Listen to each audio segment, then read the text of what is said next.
And our last intro action item, 8.2, motion to approve Paper Education Inc. contract.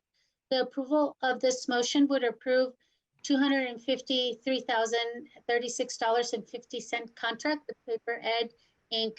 Questions or comments, please? I have a couple questions, actually 3 on this one. Dan, go ahead. Okay, Ben, Deborah, so 3 quick questions on here.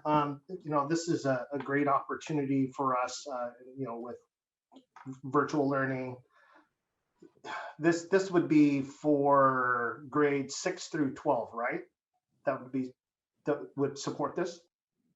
Yes, it would be 6 through 12.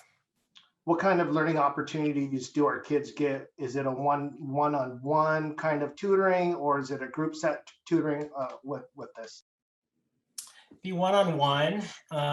The way it was presented to us is that a student might need a support. I'll just use math as an example.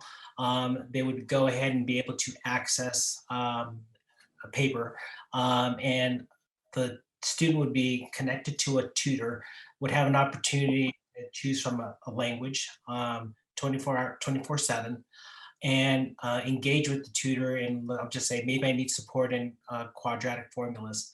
And the student with the tutor would go ahead online and engage in that kind of support. That's fantastic. So how would we measure the success of this program? Are we the only ones that are piloting this program? Not so much piloting, but utilizing this program? I think it's a great question. Though they're a Canadian company, they do have work with schools here in the States.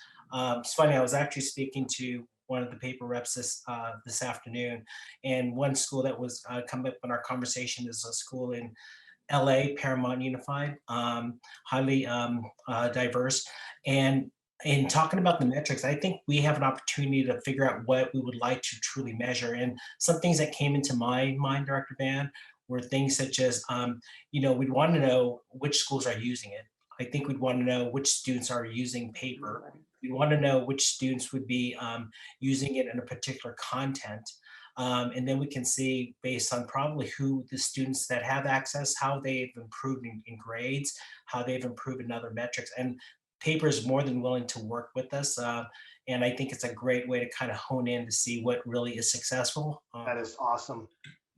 That's it for me.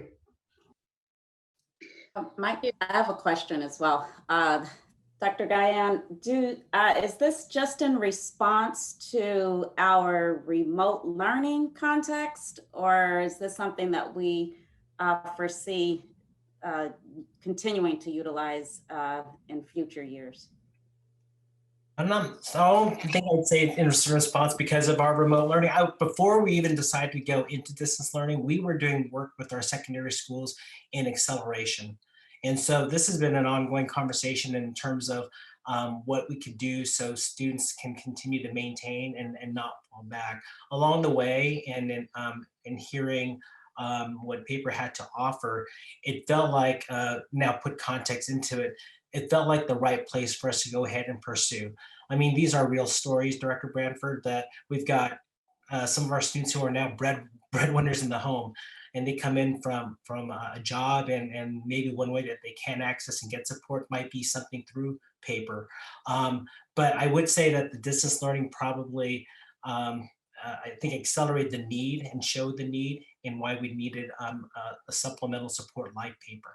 Yeah, I would agree with Ben, and I would add that that the distance learning does make this a very real need.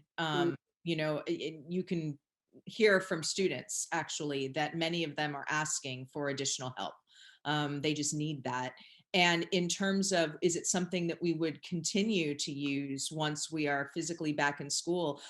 I think back to Joe's question, that will be determined by how effective it is.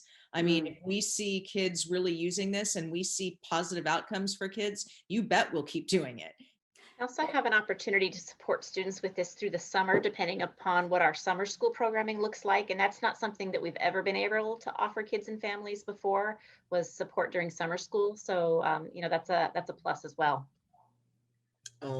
And sorry, I have one last question.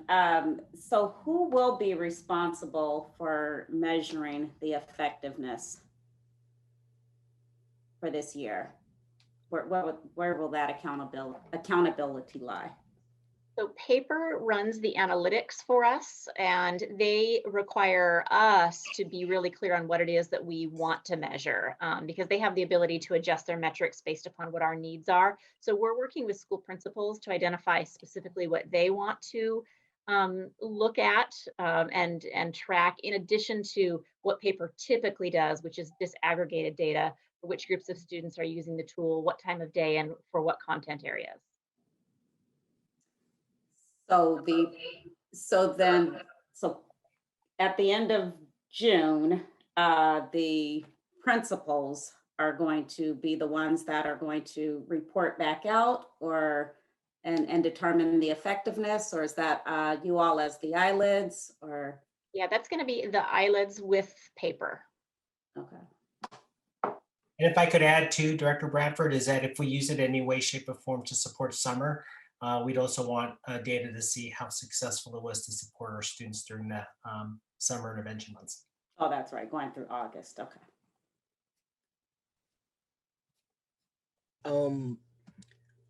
I just wanted to quickly add initial gut reaction when I saw this was the $25.50 per student almost seems too good to be true.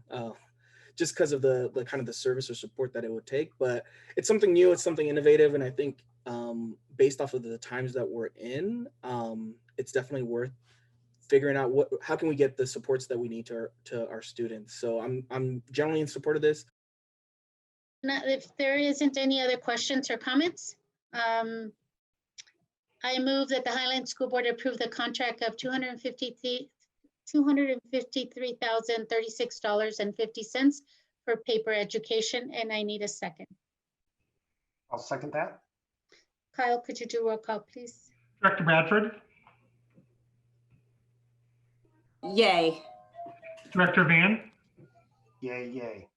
Director Garcia, Yay. Yeah. Director Dorsey, Yay. Director Alvarez. Yay. This motion passes 5-0.